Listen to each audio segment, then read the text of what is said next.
All right, welcome back to the Fantasy Labs podcast. This is Brian. It is Wednesday night. I am here with Bales, and we're going to talk the upcoming season of Bachelor. You ready, Jonathan?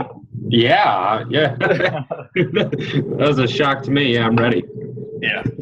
No, just kidding. We're going to talk NFL, but if you didn't panic there and you got excited, then you're the demographic that we're looking for.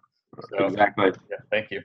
So we're going to talk NFL. Obviously, this week's a little different. It's last week of the season, so a lot of playoff implications, and there's no Thursday night game because of the New Year. So we have 16 games all on Sunday and Monday. So we'll jump right into it. But first, I kind of want to just run through the playoff implications so we know which teams are kind of playing for what. And it is interesting because in Week 17, we usually have a lot of teams that potentially would rest starters or potentially wouldn't be motivated to play very hard. And there's really only one. It's the Redskins are really the only team in the playoffs that don't have anything to play for as far as, a first-round bye or clinching the division or move up and seeding. Their seeding is the only one that's set in stone. So, so I'll kick it to you. So do you think that matters a lot for the NFL? Like, are you worried about motivation? Week 17 is all about that sort of. I care more about, like, the Redskins, for example, teams that could potentially rest starters, I think is really big. Trying to quantify motivation and how motivated, like, a non-playoff team is versus a team that can get into the playoffs, I think is really tricky. And so I don't pay as much attention to that as just what are the chances that this team is going to rest starters. And there are some situations, there's some scenarios for teams where theoretically they could do that, but they play at the same time. So there's a bunch of teams in the 4 o'clock Eastern games that I think could change their seeding or if they get home field based on various things, but they won't have that knowledge for the most part, I think. The other teams that they need to also play at 4. So everyone is pretty much going to be, I think, approaching this like a normal week. The one thing that I guess we could see is like, say, the Broncos need something for home field advantage. Let's say I forget what it is, but whatever team, maybe they need a loss from another team playing at 4, and the other team gets down like 28-0 at halftime. Mm-hmm. What do you do in that situation? Do you pull the starters? I don't know. I guess there's some risk there. Yeah. Very minimal. So the Redskins are really the only team that I would definitely avoid playing those guys. And maybe even play backups if we know for sure that they're going to sit their starters. So when you say that it's hard to quantify motivation, is that just because like guys in the NFL are already in like the top 0.0001% of like people playing football? So like obviously they're motivated enough to be in the NFL. So that's kind of indicative of the fact that they're always motivated. Yeah, I think that I'm sure there's some players in the NFL who just got there based on natural talent. Everyone's talented. And for the most part, I think they're also very hard workers. They're all very motivated. The guys who just got there on natural talent alone and haven't worked hard are like, there's just a handful of them in the league probably. So yeah, I think there's like a huge selection bias toward players who just work really hard and are motivated, and they're all playing for money too. They're playing for contracts. Like, I think that, the Eagles-Giants game is now irrelevant, but it's one that I'm probably going to target heavily. I think that, there's just a really good chance that game is high scoring. I don't think there's any reason to think that those players aren't going to play as hard because they can't get into the playoffs. Okay. Fair enough. All right, so let's get into the games. 16 games here we'll hit on. And start with Baltimore at Cincy. The line that I have is 41.5, and Cincy's pretty heavy favorites, which is 9, even though, we saw last week, we thought that the Steelers, they're heavy favorites. We thought they would kind of run all over and throw all over the Ravens, and that didn't necessarily happen. So obviously the Cincinnati offense is a good offense to target, but, maybe there's some risk to that. What are your thoughts on this one? Yeah, so we have, did you say the implied points? I think we have Cincy at like 25, I want to say, something like that. So Yeah, I'm going to be looking at actually AJ McCarron, I think. Okay. 5,300. I think he's playing pretty well. They are 9-point favorites, but projected at 25.3 points. Mm-hmm. And there's a very obvious stack there with AJ Green, obviously, who is definitely underpriced at 7,500. So that is almost $2,000 cheaper than the most expensive receiver, Antonio Brown. Isn't Eifert pretty underpriced too? What is Eifert? He's a 4.7. He's way down. He was in the 5s pretty much all season or higher, and he's at 4.7 on DraftKings. Isn't Eifert hurt? He has that concussion, but he came out today and said that he's very confident that he will play, whatever that means. Okay. Yeah, so, I mean, maybe even a double stack there. The Ravens secondary is so bad. Really bad, yeah. Yeah, one of the worst in the league. So that's more or less what I'm looking at on the Bengals side. I typically don't I really don't like running backs who are in split situations for the most part. I think that it's sort of a trap to think that you can try to predict which guy's going to get the carries and the touches. And the Bengals are probably the number one offense that's like that, where they can go either way. And I think that's pretty much it for what I'm targeting in this game. So, one interesting note, just kind of hit on some injury stuff. So it looks like Eifert is going to play, but AJ McCarron could be out. He's dealing with this sprained left wrist, and he's day-to-day and really hasn't been practicing. So if he was out, then something called a Keith Winning would get the start. So I had seen something that McCarron was going to play, but he was going to play. Okay. But obviously if he's out, that changes things. But so I just need to play that by ear. So if he plays, are you fine with him in cash? No, I think there's some better options. Probably Matt Ryan against the Saints is only $200 more. Eli against the Eagles is only $400 more. So so I'm not going to be or actually it's only $300 more. So I'm not going to be targeting him in cash just because there's some definite underpriced quarterbacks there. Okay, fair enough. Range, yep. Yeah, and then I really think the only guy on the Baltimore side that you could potentially look at is Aiken, who is just seeing a ton of volume consistently. He's just getting a ton of targets, ton of receptions. I think Buck Allen's probably not super interesting against the Cincinnati defense, but Kamar Aiken, if he's going to see that volume, 5.4, is that reasonable? I think, it is for, I guess, how many targets he's getting. The Bengals have a pretty good pass defense. The Ravens are also projected at 16 points. I've thought about him. He does have 20 targets over the past 2 weeks, 8 catches in both of those games.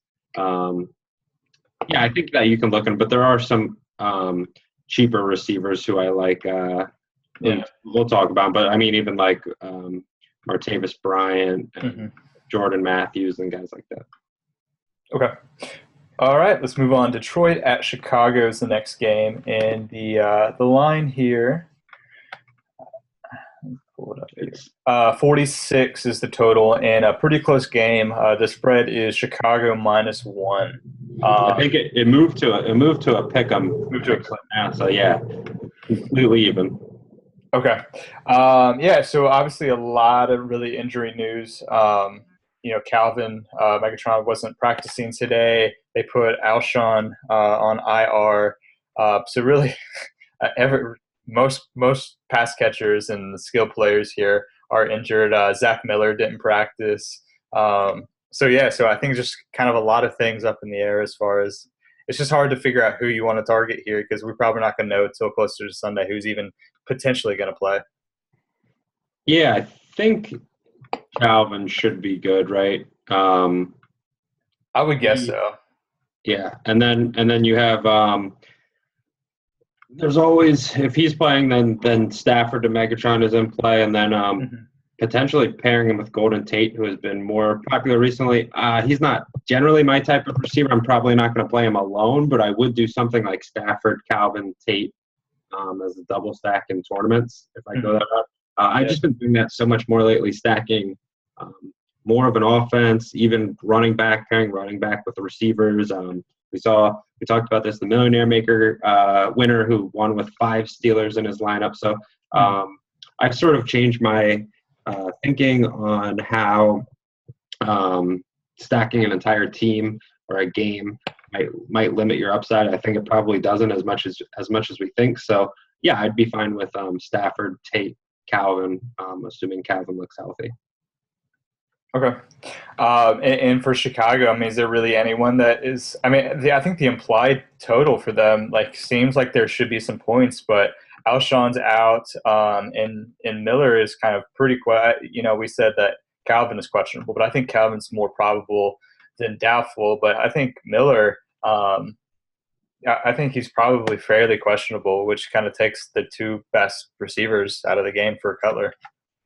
Yeah, there's no one really that I'm targeting on Chicago's offense. I think, there's just. So how do you deal with the fact that it's not a terrible line for them?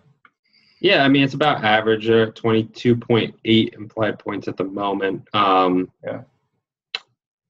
Yeah, I don't know. I usually when that happens, I think that they're just going to end up spreading the ball around so much that we can definitely, I guess, presume a certain level of fantasy production from the lines. There is a strong correlation, but we don't know exactly. Some teams have a dominant number 1, and he's going to have, 40% market share of their fantasy points or whatever. That isn't probably going to happen in Chicago because they're just not going to feed anyone like that. Even at running back, Forte's not getting. We can't even count on him. So probably not targeting anyone. I suppose you could look at Eddie Royal at 3,300, but that is one of those situations where you're just where there's value theoretically, you're looking at value, but it's just doesn't make sense. So I will say that just monitor these injuries because there's so many of them, and obviously, potentially if Miller's in, I think that he's interesting. But obviously that's questionable. If Forte is dealing with this injury too, so potentially if he was limited, then Langford becomes a lot more interesting. But it's just kind of hard to say at this point of the week. So definitely a team to monitor. All right, let's keep on moving. Jacksonville at Houston, and the line here is 45.5, and Houston is 6-point favorites. So Breeze tore up the Jacksonville Jaguars last week, so kind of seems like a good spot. Hoyer looks like he's going to play, so Hoyer-Hopkins stack looks to be one of the better ones of the slate. Yep, this line wasn't out originally, so this is actually the first that I'm seeing this. It wasn't out this morning, and pretty shocking to see the Jags at only 19.5 implied points. Their offense has been good. And Houston also that high, I think, is surprising. Yeah, I was confused by that. Yeah, and Bortles at 6,700. That's probably going to – I doubt I was going to be on him against Houston anyway, but we're not getting a discount either. There's so many better options that are over $1,000 cheaper, really. So probably won't have any Bortles. But, yeah, I do like the idea of Hoyer to Hopkins. I was on Hopkins a lot last week, and he played pretty well. And there's also the fact that Julio, I think, is $100 more expensive than him, but in the dream matchup, or what people think is the dream matchup against New Orleans, who actually did a pretty good job against Allen Robinson. I think they've been doing, because of Devin Breaux has been playing well, they've been doing a worse job against number 2 receivers. So I think New Orleans might actually do pretty well against Atlanta, or better than people think. And Julio might not be the very clear, obvious play that people think he is. And what I was going to say was Allen Robinson, even last week, they did a pretty good job on him overall, and he just had that 90, I think it was a 90 yard. Yeah. Yeah. So otherwise, I think he might have had 60 yards and no touchdowns. Right. And that was a play when he was matched up on Browner. So they had like thrown him the whole game, and then they put Browner on him, and he goes for 90 yards. It's just absurd. But so DeAndre, I think in that range, anyone who has $100 extra, I think is going to go up to Julio. I think he is a better value. So yeah, DeAndre. I think is a sort of a pivotal player. I don't think he's going to be low owned by any means, but I do think he might be. He's definitely going to be lower than Julio, and I think his ownership might get pushed down a little bit more because of that. Yeah. Yeah, I agree. I think that he is an awesome tournament play for sure. So on the Jacksonville side, I do agree that, Robinson and Hearns are, this Houston defense is pretty good against wide receivers. They're one of the better teams if you look at our opponent plus minus against wide receivers. But one thing that Houston does allow a little more so than wide receivers is to tight ends. So Julius Thomas at all interesting to you? Maybe if you want some piece of the Jags offense, it seems like maybe Thomas is the better play than the receivers. Yeah, it might be the case that Bortles needs to get the ball out quicker than he normally would, which would probably benefit the backs and tight ends there too. So I think he's in play. I think there's a bunch of options at tight end this week, whereas the past few weeks it's been really bare and really difficult to decipher. There are more options there for sure this week with Kelsey and Kelsey against Barnage and always Gronk. So there's some pretty good situations at tight end in terms of matchups. Okay. Sounds good. Keep on moving. Next game we'll hit on is New England, Miami. It's over-under's pretty high. 47 highest we've talked about so far. But New England's pretty heavy favorites for double-digit, 10.5-point favorites. Does the spread? Is there like a point where the spread is just too high for you to look at guys in cash games? Or is there's not like a definitive number for you? No, not really, because, if it's that high, then the team that I'm targeting is probably going to score a lot of points. Right. Yeah, so sometimes I think that's a little bit misleading. And I think it's more important in basketball than football. Yeah, probably. And it also depends on the team.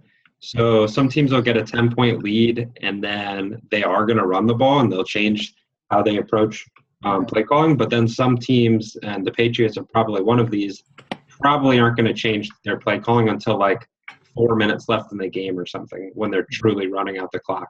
So they'll keep throwing for the most part. And then, we don't know that they're going to be up double-digit points in the fourth quarter or anything like that. It could be close. The same thing happened that was a different spread for sure. We don't know for sure that they're going to be up. Last week we didn't think that they were going to lose probably to the Jets. And have you seen Tannehill lately though? Yeah, they are projected very low. But, I think they would just have to put up 10 points. New England would to be up by 10 points. I think. Yeah, right. So otherwise, I'm not concerned about too much about rostering Patriots in this game because of the spread. I think Brady is actually a pretty good value. There's probably some better ones, but one thing that the Dolphins are pretty bad. They're pretty bad, I guess, against everyone. But they are bad against tight ends, and so Brady to Gronk is a pretty obvious stack, I think, in tournaments. And then because of all the different options that there are, quarterback maybe one that I don't know how popular it'll be because Gronk is never really that high owned on DraftKings because of the price and then the deviation in pricing among tight ends. Like when you can get Ertz, let's say at 3,600, it is harder to roster Gronk at 7,400. Such a big difference, yeah. Yeah. So there is a huge cost there. He's never a great value, but he is always one of those, like, when he goes off, if you don't have him, you're not going to win a tournament, right? So I'm pretty much never going to use Gronk in cash games on DraftKings. Unless they change their pricing, I'll never do it. But he's always someone that I'm looking at in tournaments because he's never even above like 15% because of the pricing. Yeah, and do you think the fact that Kelsey's got the Raiders makes it even maybe ownership a little bit lower? Yeah, probably. I mean, like that's probably one of those situations where we know ownership is going to be high, but still don't really avoid it. The opponent plus minus for the Raiders against tight ends is 10.1 points. So basically, after adjusting for salary, they've given up 10 points more than what we'd expect per game to tight ends. And the next highest is the Giants at 6. So it's like yeah, that was huge. Yeah, I know you're right. So we could probably revisit this once we get through all the games, just as an overview. But last week we talked about kind of just how the slate's set up to play wide receivers in the flex. Do you think maybe this is maybe a week for tight ends? Yeah, it could be. The only thing that I don't like about playing a tight end in the flex on DraftKings is you don't really have too much opportunity for the 100-yard bonus. It's not that big of a deal, and I do go double tight end at times on DraftKings. I think you could do it this week with maybe Gronk and Kelsey, Julius Thomas and Gronk or whoever. I think Kelsey is definitely the pivotal player at tight end this week. He's probably going to be the highest owned. I think he's in the best spot. I'm not going to fade him, even though I know he's going to be owned. That's what I'm trying to figure out is how to get Kelsey, but still like get unique ownership on at the tight end spot. And then like maybe the answer is to just put another tight end with him. Yeah, maybe. I mean, you could. I guess it doesn't matter what position they play, right? Like you could have Kelsey in there and then a low-owned running back or receiver in the flex. It doesn't matter necessarily, but I think. I mean, Gronk can always go over 100 yards. Kelsey's very low probability of doing that, but I don't mind it. Just they do have high probability of scoring touchdowns. So even like a Kelsey Ertz is pretty cheap. You have a super cheap player in the flex then in Ertz, and then a lot of flexibility elsewhere. So I'm not against it. Okay. So really, it doesn't seem like there's really anyone on Miami that's even like interesting at all. I mean, you talked about the low implied total, and they're in awful form right now. Yeah, I guess the only player you might look at is Jarvis Landry because of the targets, and he's a better player than I thought he was. I mean, he's just better than I thought he was. But I think that the Patriots are probably just going to scheme against right. I think that they're going to scheme against him in some way. That's pretty obviously, I think, the guy that you're going to try to take out of that offense. So I won't be on him this week. Okay. Fair enough. And if you think that the Patriots are going to be up, what does that do as far as, would you go some James White, some running backs for the Patriots?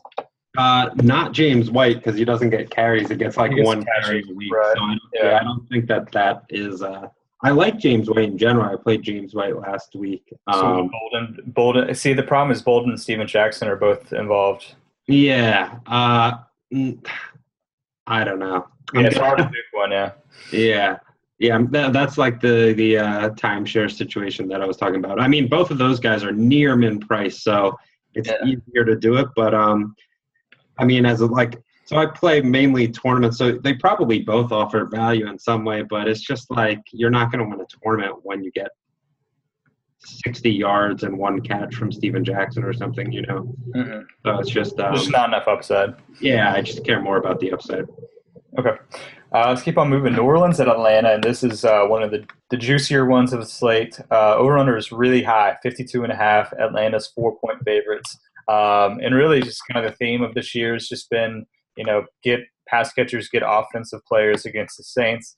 We saw that Bortles was struggling in the first half, but then came out and and really played well in the second half. And obviously Robinson ended up with a big game because of that catch. So, we've talked about Julio, but it seems that Atlanta is going to be one of the more popular offenses, if not the most popular one of the slate. Yep. So, there almost everyone I think is in play in this game. So is this a stacking game for you? Maybe just like load up on 3 or 4 guys? Yeah, I love the idea of stacking the game. So just going even more than that, like 5 or 6 guys from the game and just having those guys in your lineup. I'm scared by Matt Ryan, even at that price. There's guys around that price that I like a lot more, and he's just playing like total shit. And like I said, Bro's going to be matched up on Julio. And the Falcons have, like, nothing else, right? Like, it's just Julio. And if he can't throw to Julio, then he can't do anything. He's just not a very good quarterback. So that actually scares me more. I'll have some Julio. I don't know that I'll have any Ryan, even though so in my model on Fantasy Labs, he is the highest-rated quarterback at 98.78, which is nearly perfect. And that's due mostly, I think, to the price at 5,500 is pretty low against the Saints. Yeah, and then the opponent plus minus of 11.9. The matchup does matter a lot, but when you start to think about what the Saints do okay with and where the Falcons' strengths are, it's maybe not as great as you think. And then also the model doesn't understand opportunity costs, so Eli's just a little bit below Matt Ryan, and I much prefer Eli Manning for $100 more over Matt Ryan. So, that's a tough one. And then in tournaments, I really, really, really like the leverage play of Devonte. Yeah. With people on the passing game for the most part, I think it's not really sneaky, but getting Devonte at say 10% is probably going to be a huge win. Where maybe you just want to load up on Devonte. So. Yeah. That's the player I like the most by far on the Falcons offense, and that's who I'll have the most exposure to. And then I really like the idea of the Saints being forced to throw a lot. So Breeze, Cooks, Watson, all in play for me. And then you can look at Hightower if he's going to vulture touchdowns, but he's just not the type of player that I generally am going to roster at running back. So probably won't have too much Hightower, especially now that his price has risen to 5,500. Yeah. So,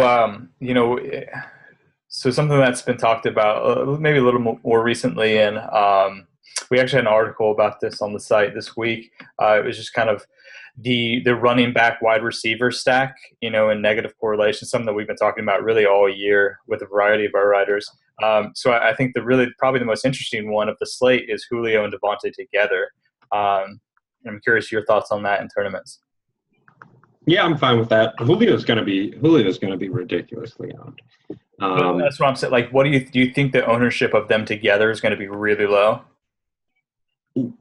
Yeah, it's going to be low. I mean, you're going to have Julio, and let's say Julio is in 35% of lineups, and then Devontae's in 10. So randomly, you might have them in 3.5 together. Maybe it's lower because people don't actually want to pair them together. I don't know. Yeah, I would think it'd be lower, but yeah. So maybe even 2% of lineups, let's say. Right. Yeah. I mean, there's a million ways to create a unique lineup. So it's just it does come down more to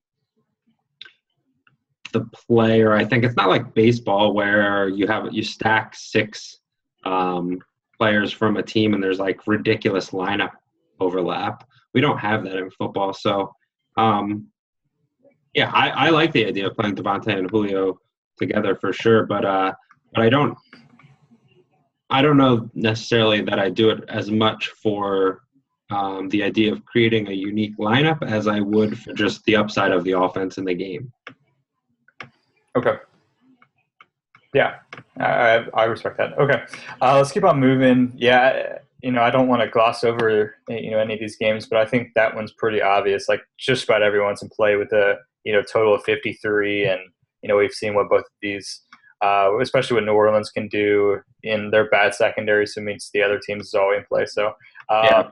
And just to be clear, I wouldn't be against Matt Ryan in cash games. I think he's going to be fine. I just I'm not targeting him too much in tournaments because I think that the ownership, like the odds that you're getting to use a player like that are really bad, basically, in terms of ownership when I can have someone in that same price range at half or 1/3 of the ownership. Right. With probably equal, if not more, upside. Right. Okay. Let's keep on going. The Jets at the Bills is the next game we'll hit on. And let me pull up the line here. Over-under is 43, and the Jets are 3-point favorites here. So just some injury news. LaShawn McCoy was out of practice today, but he's questionable. I'm not sure. If I had to guess, I would think that he probably would play. And Tyrod Taylor was questionable. Is questionable because he was out of practice today. So Charles Clay was put on IR. So he's obviously out. This game obviously compared to even the last one we talked about, it's just a difference of 10 points in the total. So it's just hard to focus on some of these lower end games when there's such juicy ones in the slate on 16-game slate. Yep. Yeah, and I don't think that I like anyone from Buffalo. I don't like anyone in this game for cash either. I wouldn't be against the idea of using Decker. Yeah. If you look at his, he's so consistent, and then he also does have decent upside. I think he has 11 touchdowns this year. He just scores all the time. He almost always has 4 or 5 catches, 80 yards, touchdown. He's just really, really consistent, and he's a really underrated player. So even though his price has risen to $6,500, I still think he's overpriced, underpriced. Underpriced relative to his talent. The matchup sort of sucks, but it's not as bad as people think. We thought the Bills' defense was going to be one of the best in the league this year, and it's not. And done pretty mediocre job against the pass, maybe even slightly below average. I think their opponent plus minus against receivers is 2.5 maybe. Mm-hmm. Can't find it right now. 2.5. So I don't think the matchup is as bad as people think. So I would be okay with Decker and Cash. Maybe I probably won't use him. But I do like Fitzpatrick, Decker, Marshall again in tournaments for those reasons that I just mentioned, and because I think the matchup will scare people off a little bit more. So, and you're getting good prices on all of them, really. Right. So I misspoke. I read the blurb wrong. So it looks like McCoy's probably going to be out. So that obviously opens up Carlos Williams again for the spot start for Buffalo. And Sammy Watkins would obviously probably get a bunch of the targets with Charles Clay out. But the matchup, does that scare you off just as far as it's pretty low floor for both of them, I would assume, and there's not incredible upside really either? Yeah, I probably won't be on either one of them for that reason. And Carlos Williams there's different ways to look at it. You can look at value first, who's naturally underpriced. Now, are they in a good matchup and do they have upside, or which players are in really good matchups, and then of that pool of players, who do I target?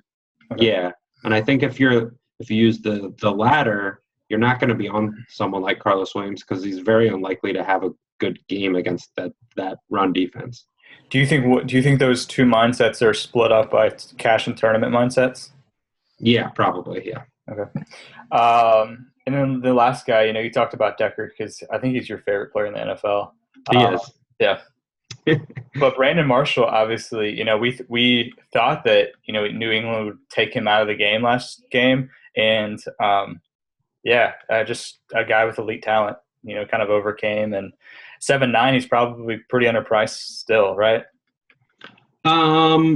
Yeah, probably. He's at least a little bit underpriced, I would say. He's one of the top receivers in the league. It's tough to say. I mean, you have Allen Robinson it's $100 cheaper, but in a worse matchup for sure at Houston. AJ Green probably underpriced at 75. It's tough because the top receivers, you got Antonio, Beckham, Julio, Hopkins are all in really good matchups. Yep. all three of them. Antonio on the road, though, so we'll talk about that. But that's becoming a theme with the Steelers offense on the road. Yeah. Yeah, I saw Graham Barfield tweet about that. Okay, let's keep on moving then. Philly at the Giants, and I know this is a game that you've alluded to a lot. So we'll jump into that one. Let me give you the line first. It is 51.5, so another game that's over 50. So it's pretty close to this New Orleans-Atlanta game. Just a little bit lower, so potentially some chance to have the same upside, but potentially lower ownership, I think, here. And the spread is pretty close, so it's Giants -3. So, yeah, I'll kick it to you since I think this is the game that you're really going to target, most excited about.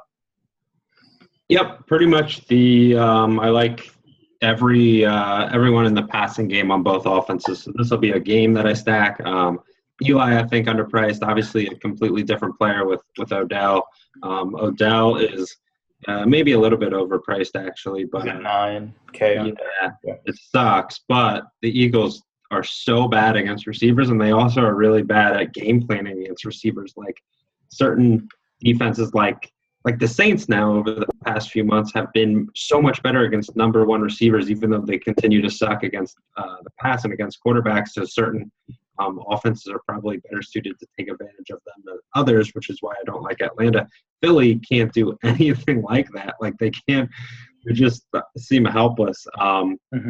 And so it's easy to say like, oh, well, they're going to game plan against Odell. But everyone knows that. Every team knows going in, hey, we need to stop Odell. This is all they have, and they don't do it. So I don't have any confidence that the Eagles are going to be able to do it. So I love the Giants, and I love the double stack of I like Randall too at 3,600. He's probably underpriced. He had that long touchdown last week. Pretty much didn't really play that well otherwise with Odell out. But for that he's playing okay, and at 3,600 in the stack, I'll take the chance on it.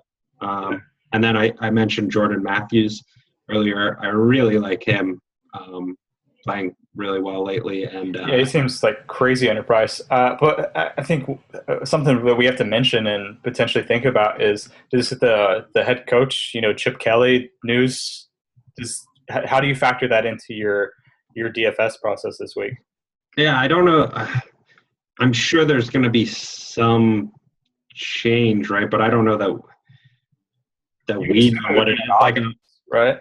What? You would assume it would be on offense. I don't know. I guess that's what. It's the last game. I think they're just going to run the same. They have. They're not going to change it's not like week 5. They're not going to move to someone else's offense. They're just going to run the offense. They're going to do the same thing. Yeah, I highly doubt that they change. They're probably going to run up tempo. They're going to run no huddle. They're going to do the same thing. So are you not worried about that at all, or are you worried about it enough where it potentially worries you in cash games? No, I'm not worried about it at all. I find it highly unlikely that they're going to change their offense for one game. Fair. Okay. I really do like Jordan Matthews. I think he's playing like what we thought he was gonna, at least getting the looks, and I'm still a big believer in him. I think he's going to be a really good player. Yeah, I mean, he's eclipsed 100 yards in the last couple games, had a touchdown in each of them, and they haven't really been very aggressive in getting his price up. He's only increased by just a couple $100 despite, those 2 games and a really good matchup. I know they probably don't price for matchup, but seemingly really underpriced. So Matthews, if you want to be on the Philly side, is there anyone other than Matthews? I guess Ertz, Ertz. We talked about, Yeah, I think Ertz is one of my favorite tight ends for sure. They're clearly getting him involved more. He's still only 3,600, so he has moved up I don't know, $200 or something. It's not a lot. And he has 500 from last week, 30 targets over the past 2 games. So that seems like a lot. And the Giants have according to our numbers, the second worst defense against tight ends in the league behind the Raiders. So, I really like that. This is also, when we think about implied points, the Eagles are at 24. That's a completely different 24 than for the pass catchers than if, a team is in a game, I don't know, let's say the the Ravens were at 24 and they were playing like the Browns or something. There's no upside in that game. They're not going to go back and forth. It's very unlikely that they do that. Whereas in this game, there's just a very high likelihood of the game turning into a shootout. There's just so much upside in the game. So I like to target those games, and obviously everyone else does too. But I like to figure out ways that you can still have exposure to all of that upside without running into ridiculous ownership. Ertz, I think, is okay actually this week because of the other tight end options like Kelsey. And then Devonte Freeman is another example where you're just looking for leverage plays that maybe you can take advantage of when other people are on different components of an offense. So do you like Kelsey more than Ertz, respective to their prices? No, I like Ertz more. Yeah, I do too.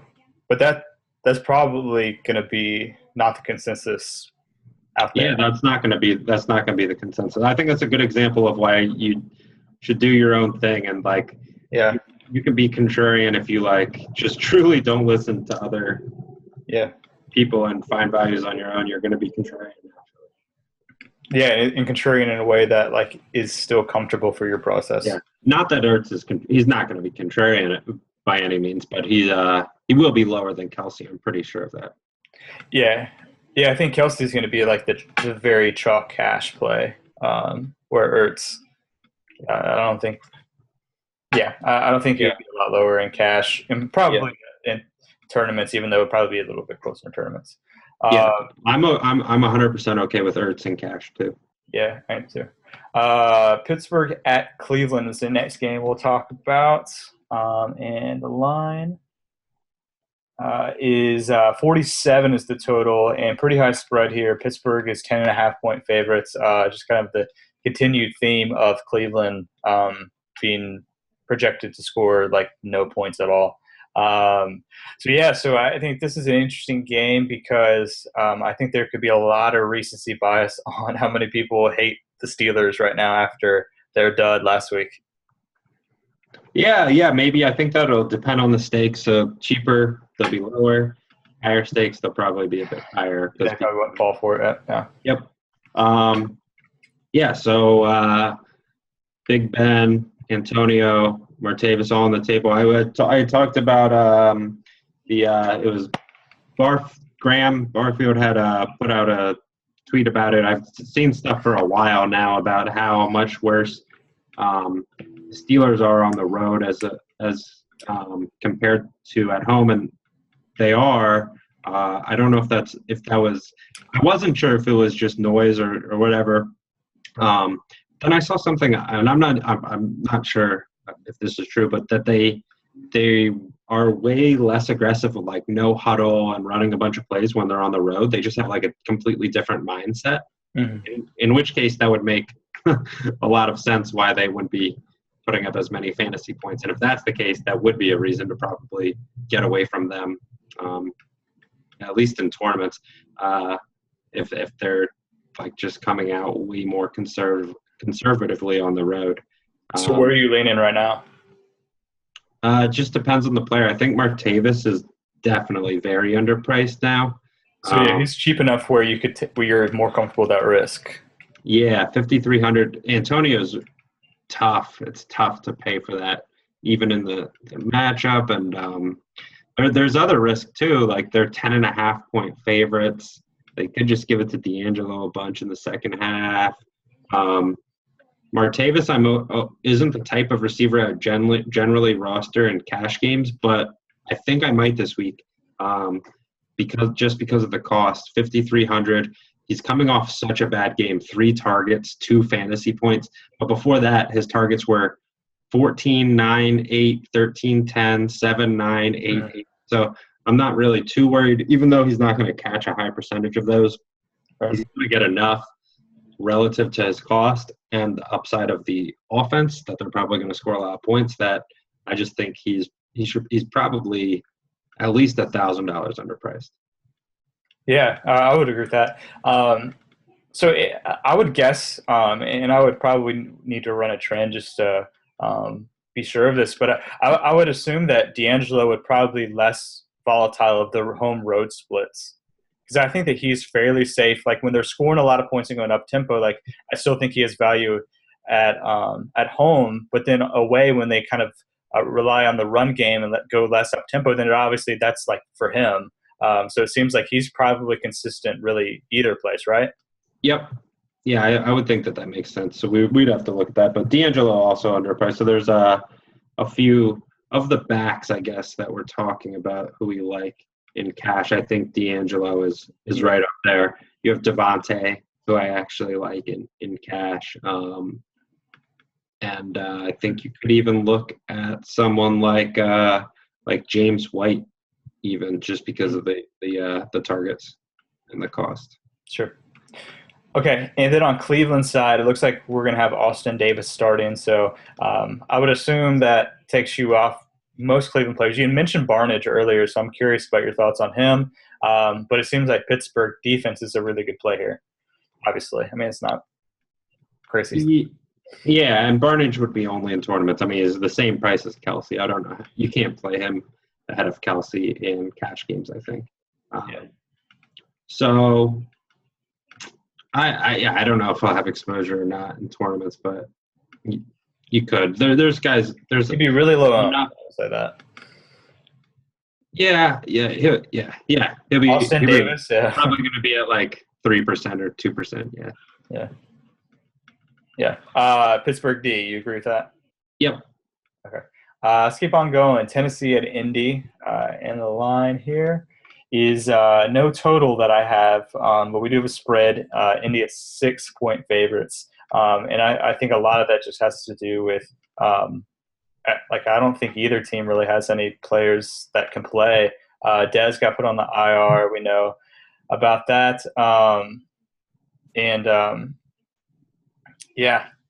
just everyone injured. So kind of hard to figure out what to do with this game, and kind of add in the fact that we said that Washington is the one team that might rest their starters. So I think potentially, if you look at the guys that we do have a firm confirmation of they would play would be kind of the Washington side of things, Kirk and Jordan Reed, but they may not play because they don't have anything to play for. So this game just seems really, really hard to predict for me. Yeah. So we're talking Dallas, Washington now, right? Yeah. Sorry. So I'm not gonna. I don't think you. Oh, I'm sorry. Yeah, I started with. I think you had initially been. Let's talk about. You were talking about Tennessee, Indy. Yeah, I'm sorry. Then I moved on. Yeah. Yeah. Oh, okay. So Tennessee, Indy. Don't play anyone. I guess it would be. You can look at Delaney Walker maybe. Yeah, Mariota's out. Tournaments. It's too. He's too expensive at 5,600. Indy's worse in the middle of the field than probably on the outside, maybe. And there's way better options clearly for cash, but Delaney Walker maybe in tournaments. Anyone else? No, I don't think. Yeah, I mean, maybe it was just a Freudian slip that I just kind of skipped over this because, because I don't really. I'm not sure. The Colts, they just don't have anyone. Hasselbeck is doubtful. Obviously, Lux has been out. Whitehurst is on the IR. Like their quarterbacks, they're on like their fourth or fifth string. Mariota's out, so this just seems like a brutal game, which is obviously why we don't have a total. But I don't think there's really anyone that is interesting other than Frank Gore as a core cash game play. Yeah, gotta get Gore in. Yeah. So I guess we'll move on to Dallas and Washington. All right. The Washington is the team that has no reason to play Reed and those guys. But Dallas now, Dez is going to be out, and you have Terrence Williams, who I don't like. I think he's at 3,300, who I think is in play for sure, going up against maybe they pull their secondary too. I mean, there's no reason to play anyone really. Yeah. So just from getting targets and the cost, you might look at Terrence Williams, even though I actually don't really like him in tournaments because it's like I still don't think he is upside. Like what's the ceiling? Yeah, like what are you really getting? Yeah. So also you can look at McFadden as well. I think is definitely in play. Because of if Washington starts rest their starters, that obviously be good for McFadden. Yep. So this line obviously is really bad. I didn't mention it, but I'll say it now. It's 39.5 total. Yep. Which is brutal. 21.5. The Dallas is 3.5-point favorites right now. Yeah. Which says, that's. Yeah. So I think that Vegas is assuming that they're going to rest their starters. Oh yeah. Okay. And McFadden is also only 4,900. So yeah, I like McFadden a lot actually. So I mean, would you get cute with any Washington backups? I doubt it. I don't know. I would need to maybe. I would need Colt McCoy. I would need no Colt McCoy ever. No Colt. I would need to look at it more. I guess you're almost approaching it like a preseason game. Right. Yeah. Yeah. It's tough. Okay. All right. Let's keep on moving on. Yeah, we've kind of hit the brutal slate. 2 games in a row that are just miserable. But now we're into the 4:25 starts. And we'll start with Oakland KC. And the line that I have is 43.5, and Kansas City is 6.5-point favorites. And they do have some stuff to play for. They can move up in seed and clinch their division if they win and Denver loses. So I think they'll and they play at the same time as Denver. Yeah, they both play at that 4:00 game. So I think they'll come out and obviously play full out and. So I'll kick it to you. We've talked all pod that Kelsey is kind of the no-brainer play, but I'm curious what you think it does to Macklin because he's just been dominating lately in a 6'4". It seems like he's still really cheap. Yeah, last week I said something like, there's a player who's 6K, he's the number 1 receiver on an offense projected to score 28 points, and he's in a good matchup. And then I didn't play him. Right. because of the wind. Same situation though. So he had a touchdown on that first play. Yeah, I know. He didn't have that great of a game, but that was oh my god. Right away, yeah. But yeah, so he jumped 400, I guess, in price. The projection is down a little bit, 25.3 implied points. I think it's one of those in-between plays, I guess, where you can go. Kelsey, I think, is obvious. We're just going to play Kelsey and cash. But Macklin isn't as obvious. I think there's better options for cheaper this week. But you could go something like you could make an argument for Alex Smith, Jeremy Macklin, Kelsey, some combination of those. I'm not going to be on because Alex Smith has just absolutely no upside. But I wouldn't even be against him in cash just because he runs around so much. So those quarterbacks who run the ball, I think, have even more. They have so much higher of a floor relative to the drop back guys. So and then on the Raiders side, same sort of thing. I don't think anyone is worthy of cash, but Carr, Crabtree, Cooper. I much prefer Crabtree. I think he's turned into basically the number 1 for them, even though Cooper's still, I think, is he $100 more expensive? He is, yeah. Yep. 6K, Crabtree's 5.9. But I do like that because the Raiders, clearly what they do well is pass to those 2 guys, and the Chiefs don't defend the outside well. Worst opponent plus minus against opposing receivers in the NFL. Because the Raiders are projected well, because of where those weaknesses line up, I think you could definitely make a case for the Carr, Crabtree, Cooper combination in tournaments, but not cash. So why not cash? I think the cost is. I think the cost is a little bit too high. Would you?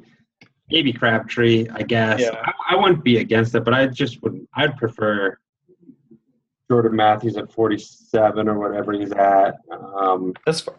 You're right. I mean, if you just kind of look at the whole slate, there's a lot of guys who are really underpriced. Yeah. It always seems like we're no, I don't like him in cash. No. But that is sort of how it is because you're only playing 8 guys or whatever, So it's almost all the time. You have one cash lineup. Yeah, you have to take a stance. You're right. Okay. So, but I wouldn't be against Crabtree in cash. Maybe I don't think it's a great play, but I would be okay with it. I think he's underpriced. If he were at 5,000, then I would love it. But Yeah. No, I mean, you're right. Yeah. You have Jordan Matthews like over $1,000 less. So, yeah, it's kind of hard to justify Crabtree over him in that matchup. And yeah, and even Martavis at 53, I like more, even though he's probably even more volatile. I view them in sort of the same way in terms of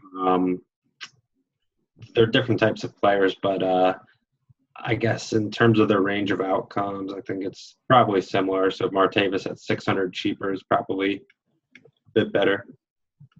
Yeah, I would probably lean Crabtree slightly there just because of the game script. For Pittsburgh, Cleveland worries me a little bit more than the pricing.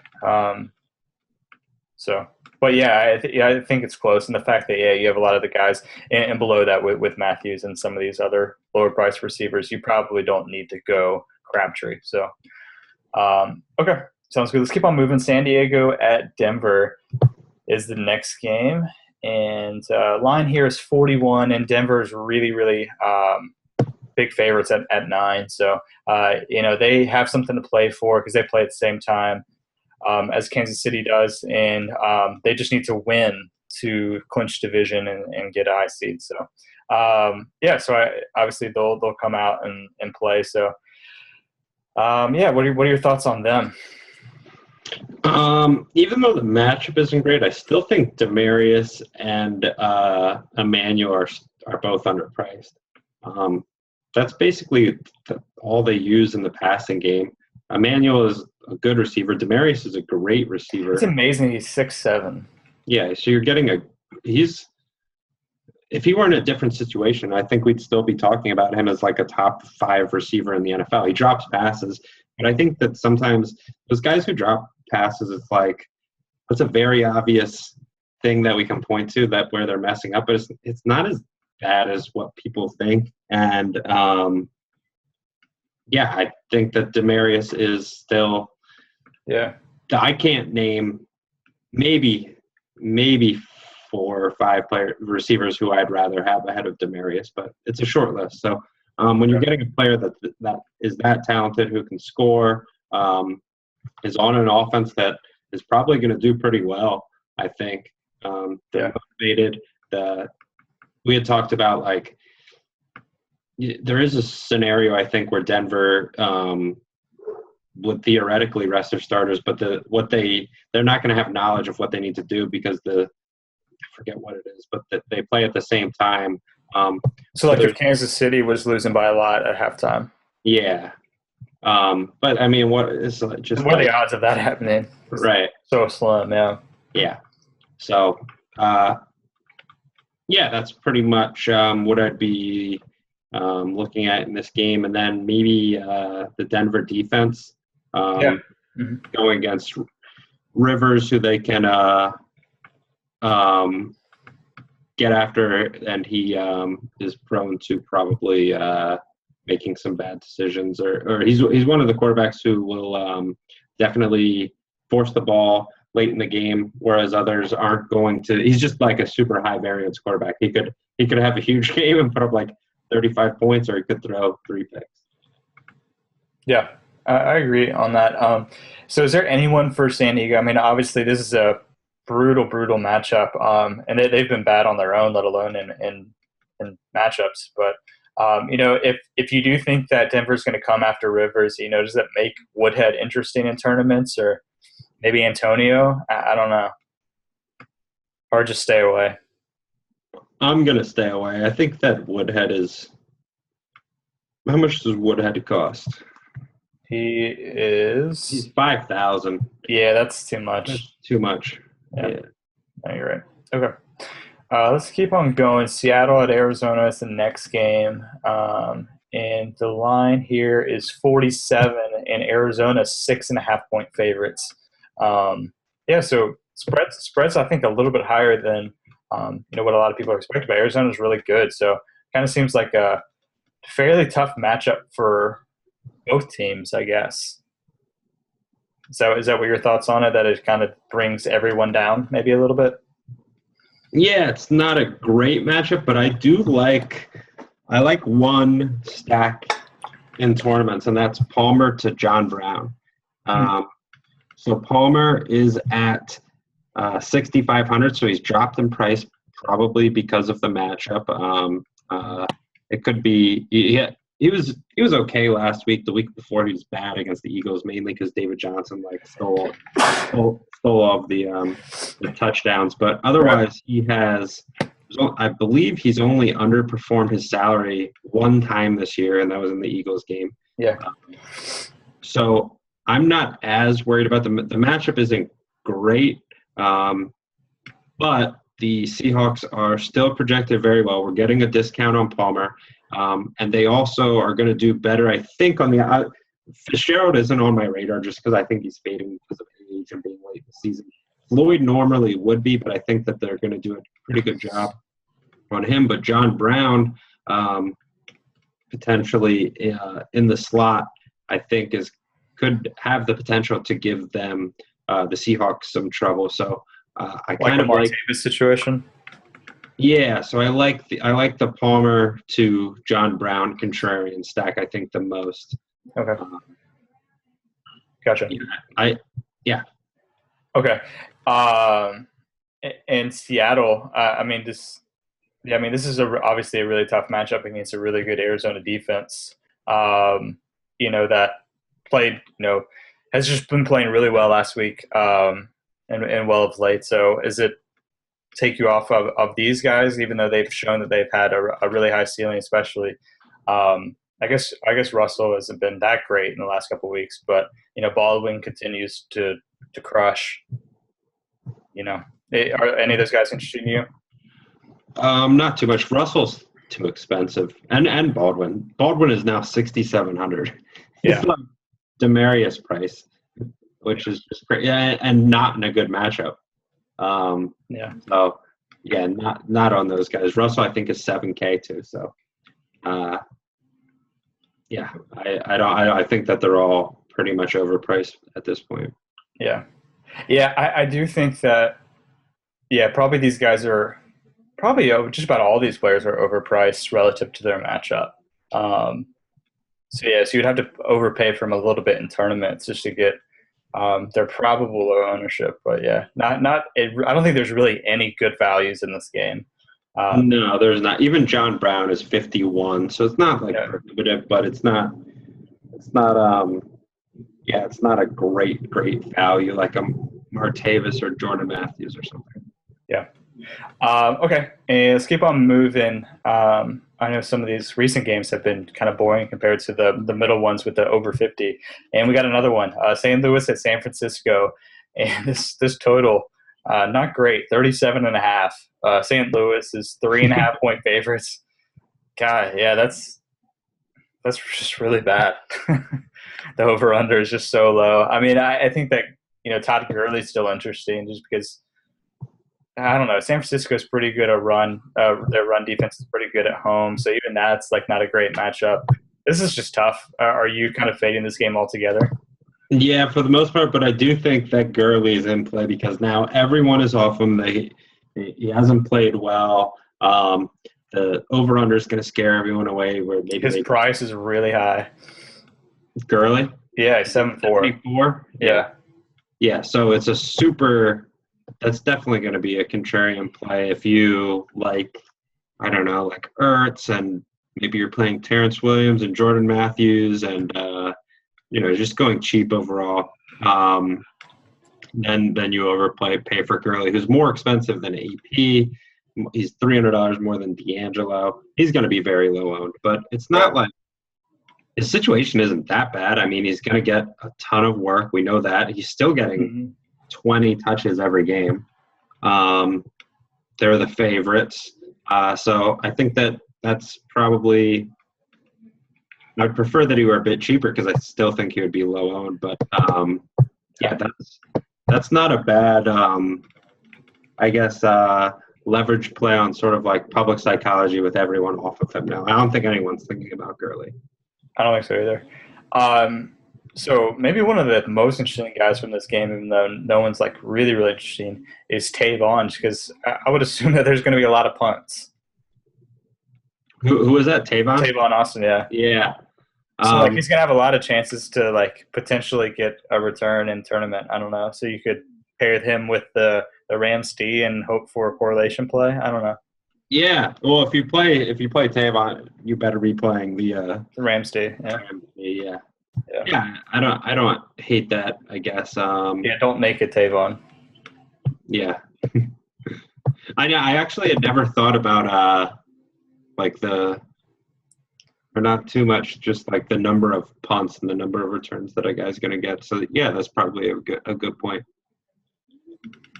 Yeah, I have them like once a pod. Okay, let's keep on moving.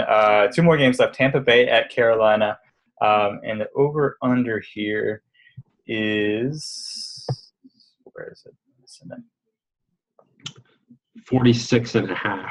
46.5. With oh, yeah, here it is. Yeah, with 10.5 point spread. So Carolina's obviously big favorites. Coming off a loss, which everyone knows about. So Carolina obviously in a pretty good matchup here. So I think some of these teams are kind of interesting that are like not in the 52, 53 point games that we talked about before, but are still projected, to have really good games. It seems like Carolina is kind of in that maybe sweet spot of you could get them at lower ownership, but still have some upside in their matchup. Yeah, that's a good point. And I think that Cam also has just so much fantasy upside relative to the line compared to other quarterbacks. He just is their entire offense. If they do well, then he's going to do well. So I think he's definitely in play at 75, at 7,500. He's the most expensive quarterback, but I'm not going to use him in cash, but I don't think it's that bad of an idea to even just pay up for him in cash games. I really don't. Yeah, I mean, you would think that his floor is just really high here, and I agree with that. What are your thoughts on Olsen this week? He's always kind of in a weird spot where he has a really, really safe floor, but he's always pricey. And there always seems to be a lower guy that has a better matchup, like kind of whoever gets the Giants or the Raiders. So it just seems that Olsen is just kind of like weakly underowned compared to, what his production is. Yeah, I think it's too expensive for me to take the chance. If he were a little bit cheaper, he'd probably still be at low ownership, then maybe. But I'd much prefer Ertz at $3,200 cheaper. And that's just the pricing with DraftKings. Yeah. Wilson also only has 6 targets per game over the past 3. Like, he's not getting the ball that much. Yeah. So, yeah, it's a contrarian play for sure, but I think it's a border on the edge of what's contrarian and what's stupid. And it's like, I don't know which one it is. But I think there's some where you're getting that same type of ownership at a cheaper cost maybe and better value with Gronk. Yeah, you're only $600 from Gronk. I think Gronk's going to be higher owned than Olsen, but yeah. But yeah, I would probably still prefer to pay for Gronk, and maybe even the guy who is interesting, who I think is a little bit banged up, with everyone on Kelsey. They're going to look at Ertz, and then we just talked Gronk Olsen, but Ben Watson is now 4,600, so he's dropped in price from 53, $700 dip. He was hurt last week, so he wasn't on the field all that much. But if we get word that he's going to be on the field again, Atlanta struggles over the middle of the field, more so on the outside, and he had 23 targets the prior 2 games coming into last week. So he was a big part of the offense. Really good chance of scoring, I think. It's just a matter of information if he's going to get on the field. Normal snap count. Okay. And then kind of jumping back to this game, Tampa Bay side doesn't really seem like there's any good plays here.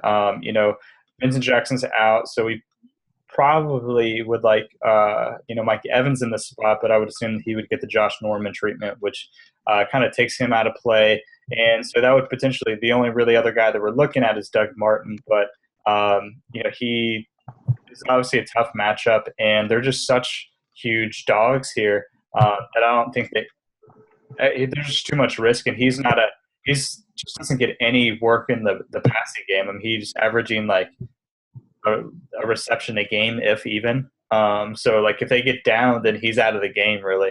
So I think there's really no one on Tampa Bay that I think is even kind of interesting. Yeah, I agree with that. He's only $400 cheaper than D'Angelo too. So yeah. Okay.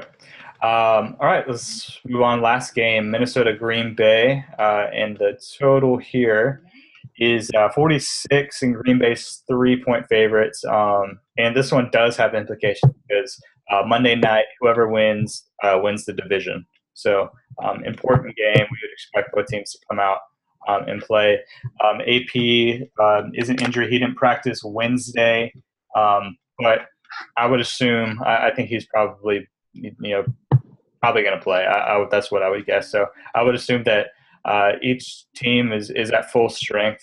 So I think this one's interesting. Could provide a nice sweat for players on Monday night because there's I think some interesting plays here. And I'll kick it to you for your thoughts. Yeah, AP is going to play, and he's the main guy who I like in this matchup just because he gets fed the ball so much, and they're definitely going to feed him in this game with the division on the line. So Packers are 3-point favorites. The line isn't that high, 46. So he's pretty much the only guy I think in this game that I'm looking at. The Vikings do a good job against the pass. Rodgers has been playing so poorly without really too many weapons, I think. So I don't think there's a great reason to think that he's going to turn it around this week. So I kind of already hate myself for saying this, but isn't Eddie Lacy like somewhat interesting? Not to me. Why do you think he is? Because I would assume that he's going to he's going to get the volume, right? Maybe he only has, let's see, 23 carries combined the past 2 games. He doesn't get targets. He has fewer than 2 targets per game. Yeah. I guess just the fact that, Starks, after getting, at least 10 touches a game the last several weeks, Starks only got, 3 last week? And Lacy had a really good game against Minnesota last time they played. So I don't know. I'm not saying in cash, but I do think if you're going really contrarian at 4-5, and you think they would run the ball, I don't know. Again, I hate myself for saying that, but no, I don't. Yeah, it's at least you're saving money. He's cheap at 45, and they're also. I prefer McFadden definitely at 49, but there's not really much savings at running back this week. I think you have Devonte, McFadden, who I said, Hightower, we talked about, James White, and potentially D'Angelo, but there's no obvious. And all those guys are in awful game scripts. Yeah, other than D'Angelo, yeah. Yeah. I mean, Hightower and those guys, yeah. Yeah. So there's no obvious play that's cheap. Yeah. Which is gonna. Yeah. So maybe if you do like the way to be contrarian, maybe this week is, and every week is to think maybe less about players and ownership it's important, but think about just roster construction. Everyone is going to construct their rosters in the same type of way, right? For the most part. So certain weeks there's obvious cheap running backs, and then everyone is going to have Julio and Odell in their lineups because they can fit them in. And then other weeks we can't do that, and this is probably one of those weeks where we're going to see, because of that, more D'Angelo, AP, Devonte, and then cheap receivers. So if you find something you like that's the opposite of that, that's probably a pretty good a pretty good way to go in terms of being contrarian. Right. And it seems like this would just be the ultimate Aaron Rodgers' troll job is to throw for 350 and like 4 touchdowns in the last game of the season when literally no one's on him. So Yeah, yeah. I mean, it's possible. I just don't like. I mean, we're seeing now like how important Jordy was to the offense. very right. Yeah. Yeah. I'm not saying play Rodgers significantly, but I'm just saying that would be something I could see a world where Rodgers comes and does that, and NFL DFS Twitter explodes Yeah, right. on Monday night. I could see it too. It's Sunday night, right? There's no Monday. Is it Monday? It is no, you're right. It is Sunday night. Yeah. Yeah, no Monday for week 17. Nice. I kind of like this. Okay. Cool. Yeah. All right, and so just kind of real quick before we go, I do just because it's kind of hard to touch on special teams where we're kind of going game by game like this, but I do kind of just want to get your thoughts on the defenses and maybe a favorite cash play and maybe a favorite contrarian tournament play. I really haven't looked at the defenses too much. I mean, we had talked about Denver, I like in theory. They are 4K. Yeah, Pittsburgh. And we've also seen now at this point in the year, it makes more sense in cash games to pay up for defenses because we have more information about who's good. Whereas in priced correctly. Yeah, in the beginning of the year. And we also have seen in the beginning of the year the top defenses were only like 3,400. Yeah, they're up 4 range. Yeah, I think Seattle was like 42 or 43 last week. So I guess top defense for cash. I want to give a good play here. I don't know that there's one that's completely obvious. Yeah, I would agree with that. Is there one that you're thinking that you like? I think that's Cincinnati at 3,300 against Baltimore is definitely very interesting. Baltimore projected at 16 points.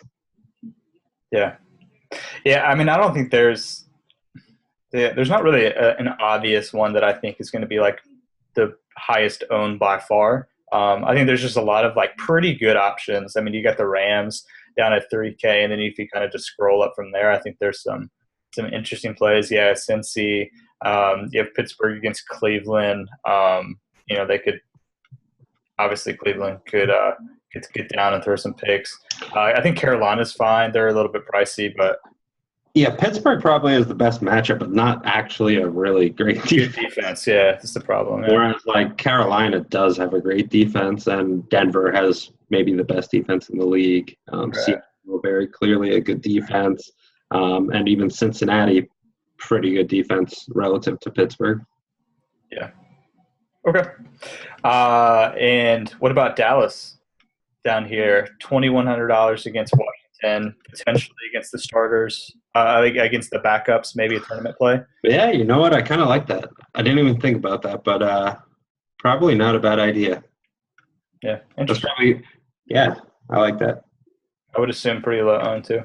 All right. Any last thoughts, or you want to end this? Let's end it. Well said. I'd say definitely week 17 is very different than every other week.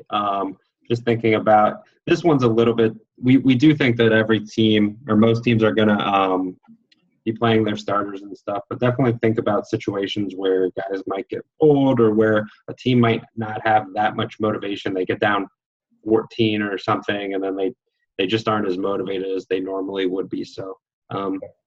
Yeah, I think that trying to factor that like intangible stuff into your decisions is there's more value to it this week than any other week.